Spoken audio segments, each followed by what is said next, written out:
Hello everyone, it's Natasha from Treasure Books. So you might have a little box or big box like this somewhere in your crafting area. I keep all of my offcuts, when I'm making journals, and I have these little strips that I have to cut off or whatever, for some reason I keep them all. And also like from scrapbook pages, you know how there's that little bit on the bottom that you cut off? Yes, I keep all of those too. And I'm sure I'm not the only one.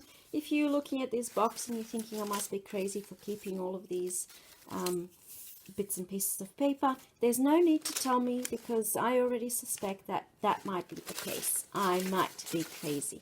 Anyhow, so my issue was that my box was getting really full of paper and I wanted to do something with it. So I created these paper ruffle rolls. I think that's what I'm going to call them, paper ruffle rolls. It's a continuous roll of paper ruffles, and they are sort of all different, types of paper, scrapbook paper, and all different colors and stuff like that, all stitched together. So I've got these ones with the scrapbook paper, and then I've got some here that I've made. This is the first one that I made, and I made this just from tea-dyed paper, little strips that I had of tea-dyed paper. So in this video I'm going to show you exactly how I plan to use this in my journal, because I have used some stuff like this before, but I've never actually made a continuous roll. Like I made little strips like this, but I never made it like so that I have it on a roll like this. So I'm going to show you exactly how I made it in the second part of this video. But first, I just wanted to show you how I plan to use it in my journal. So if you think that that's something that you might like to have, or that you might like to make, then you can, watch the second part of the video and watch me actually do it, so that, you can see how it's done exactly. So some of the things that I've made is like I've popped the little ruffles on top of, you can see here, on top of some tags. So I've done this really quickly last night. I haven't actually used my ruffles too much. I'm sure that in my future project you will see a lot more of how I use them. But these are some of the tags. So you can see it's just plain cardstock here, nothing on it, and I just added some ruffle up the top and a little bit of a ribbon up the top, and it just gives it, that beautiful look. And then this is my pretend journal at the moment, so my pretend signature. So when you put this, when you put it into a pocket in your journal, or into a pocket like this, it adds so much to the page. It looks really beautiful. So another way that I'm planning on using this, I'm just going to move the tags out of the way. So this is my pretend little journal, and let's say I've got these are some of my leftover strips that I cut up last night.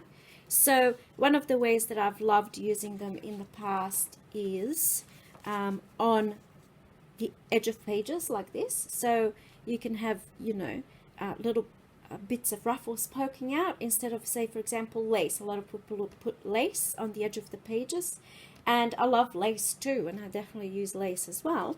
But this can be another way to use it. You can put it on the edge of the page, or you can do something like this, like pop it down on the page and then add a little focal point, like a little button, or in this case just a little flower up here, just like that, to add some interest on the page. I know this doesn't look as appealing as it would if it was an actual finished journal that I can show you, but I was just too eager to film this video that I wanted to just do it straight away. So just a little bit of a ruffle on a page looks beautiful. It can be even like a little belly band. You can put something in there. I mean, once you start making them, once you start putting them in your journal, your creativity will take you places. So that's the sort of thing that I had in mind.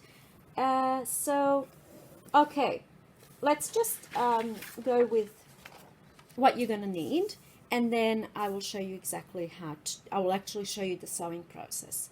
So you need obviously your strips of paper, your little cut-offs that I'm sure you are keeping somewhere in a box, and you need two different sizes. So you need a base, and you want all of your bases, all of your strips of bases to be similar width. It's not as important as it might seem, because I'll show you on this one here. You can see that my base varies. Let me just, where's that point? Hang on. So you can see here I'm going from thick base to thin to thick. It doesn't really matter. But if you want to have a more of a uniform look, you might want to have your base similar width. It's not important, but it's something to keep in mind. And then you want to have your top paper. It has, as long as it's thinner than the base, it's going to work. And your little strips of top paper, they don't have to be the same width, so they can, well, this one just happens to be exactly the same, but it doesn't have to be the same width for the top pieces. Okay, so the lengths are not important. So you want to have your strips ready. You can have, this one's a little short strip, then you can have a long strip. It doesn't, the length, it doesn't matter at all. And this doesn't matter, the length of these ones doesn't matter. You can have little short ones. So you will actually see that once I do the sewing, you will see why. It will make all perfect sense once you actually see how I make them. And then you can have slight variations. So you can have, you know, pattern paper like these ones I did with scrapbook offcuts. You can have pattern paper, you can have tea-dyed paper. You can change the color thread, so you can have black or red, or, you know, so these ruffles, the ones that you make, they're going to be completely different each time you make them. So and also another variation is the width of paper. So you can have really thick strips and make really thick ruffles. There can be pockets and things like that, so that's going to work. Another thing that I did on this one, let me just see, where is it? Here. So this is all tea-dyed paper, but you can see the middle strip has a little bit of like color on it, just to make it stand out more. And the way that I did that is, let me just get my thing to show you. So the way that I did that is I just grab my strip and I just run it across my ink pad, and then you get this, and that's how it looks. And once you start ruffling it up, it looks beautiful. It just adds a little bit of a contrast. So you can play around, let your imagination soar and do its thing. What was another thing that I wanted to say? Oh, okay. So once you've made your ruffles, you might be wondering, I know that that's what I always think about that. Once you cut them, aren't they going to unravel? So one thing you can do is, after it's all done, you can run a straight stitch right through the whole thing. I didn't bother doing that. What I do is, the way that I mean, this has been cut and it's not unraveling. But once you put this on a page, I mean, and once you put your glue there, that thread is not going to unravel because you've got the glue to hold it in place. So these tags, for example, I have just glued the middle, right in the middle there. So then the paper and the thread is glued. So it's not going to go anywhere. It's not going to start unraveling. And if you have little bits of thread, like, I don't know if you can see this, there's a tiny little bit of thread here. It just adds, you know, more appeal to your handmade craft work. So that doesn't bother me. And, you know, if you've ever made a mistake in a project and you wanted to unravel a stitch, then you'll know how difficult it is to actually unravel. So yeah, that's what I wanted to say. So that's what you can start off with, and I'm going to now show you exactly how it's been sewn and how I make them. Okay, so here we go for the process. This is what we're going to do. So I've already prepared some thicker strips, some cut-offs from when I was making journals and I had to cut off some strips. So you want the larger strips to be approximately the same size. They don't have to be exactly the same, but you want them to be approximately, you don't want to have a really thick one and then a thin one, because then on the roll it's not going to look nice. You'll have thick pieces and thin. So you want to make sure that the base is all pretty much similar size, And then the next thing I've got here is I've just chosen some of these little strips that I had, these little patterned scrapbook paper strips. So this is how you begin. You put one, the base strip, and then I'm just going to choose this one to go over the top. Now, as long as these are slightly a little bit thinner, it doesn't matter how thin they are. And in this one, you can have thin, you can have different sizes. So you can have a really thin strip and a slightly thicker strip. That doesn't matter as long as the base is similar. So then I'm just going to start off with a straight stitch just to start it off, and then I'm going to swap to a zigzag stitch. So here we go, and I just back stitch just a little bit. Okay, so this might be a little bit loud now, so I'll try not to talk as I'm going. So when I'm doing my ruffles, they don't need to be perfect. I don't really care, as long as, you know, I'm just going to run it through and then you will sort of see. I'm not trying to make them look neat or anything like that. So I've just switched to my zigzag stitch and off we go. So then I stop. When I make my next ruffle, I want to stop the machine. You don't have to, you can just keep going through, but it just gives you a little bit of a control, more of a control to stop. Okay, so as you can see, now this is what I wanted to show you. As you can see, I've run out of the base strip here, but I've still got a little bit of my thinner scrapbook paper going. So what I'll do is I'm going to grab my next base stitch, paper, and I'm just going to put it in between. I'm going to sandwich it just down here, just like that. And then that makes it continuous. And then I just keep going. And now the next thing you see here, I'm running out of the thinner one. So I'm not going to continue stitching this. First, I'm going to put my next strip in between there. So just on top like that, because you want it to go underneath one of the ruffles, one of the folded bits. So then you don't sort of see it beginning, if that makes sense. So I'm just going to pop that underneath, and I'm going to keep stitching. And I'm going to keep making my ruffles.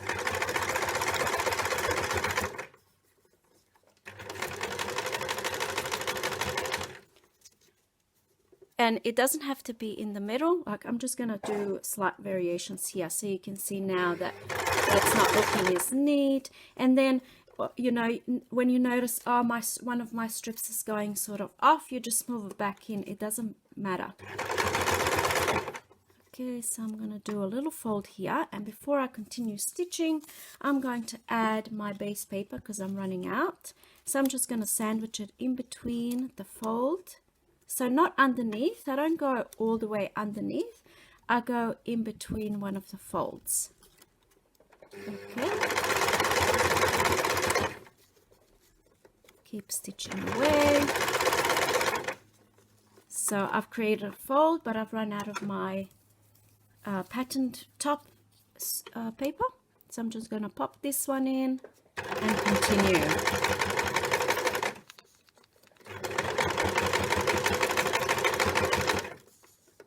And you can make these ruffles really short. I don't know if you can hear me. So you can make the ruffles really short, or you can make them really long. So you can have a long strip and then make the ruffle down here, so then you'll have a longer. But I like to make them really short. Okay. I'm running out of my base paper, so I'm just going to pop this one in. The next one. And now you can see how this is not aligned anymore.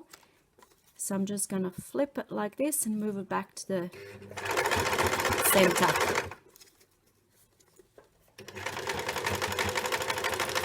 So in my opinion, the more sort of messy, the more, oh, see, I didn't pop that one in. So I'm just going to move this one in here. So as I was saying, the more messier, I think the better it looks. So I think this will be my last one, and then I'll show you how it looks.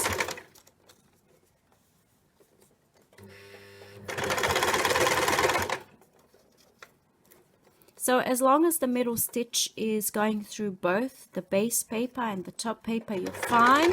It doesn't have to be in the middle. Should I stop there? I'll just do one more and then I'll stop.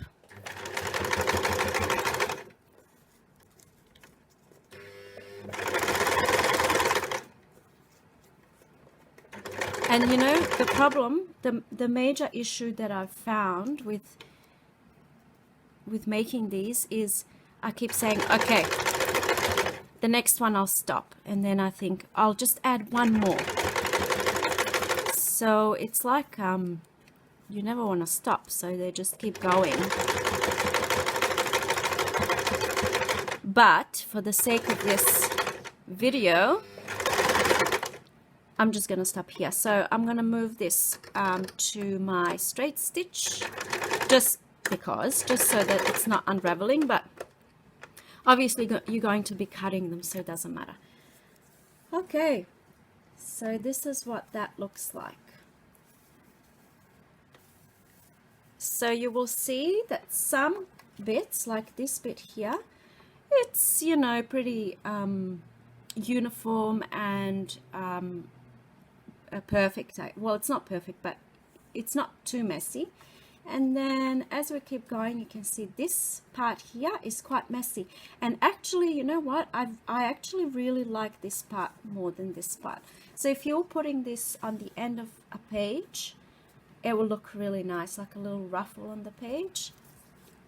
And then we keep going, and you can see this part here is quite messy, and I see what I mean, like I really like the messy look. And then that's what I've got in just a couple of minutes. And what I was saying about the stitch, you can see here as I'm stitching through both papers right in the middle, and then down here it's sort of not going through, it's just on one side, and then down here, as long as you're getting both the papers stitched, you're fine. Like, it doesn't have to be smack bang in the middle. That's what I'm trying to say. And then here, so you can see it's just sort of going like here, you can see it's going all over the place, and it looks really nice, I think. So that's my little ruffle. That's how it's done. Okay guys, thank you so much for watching and for being here and being such a supportive community. I am going to be using my ruffles and making some more, and you will see a lot more of these little ruffles in my future projects to keep you inspired, hopefully, and to keep you creating, and hopefully to keep you sharing your work as well. So thank you for watching, for being here, and I'll see you in my next video. Bye!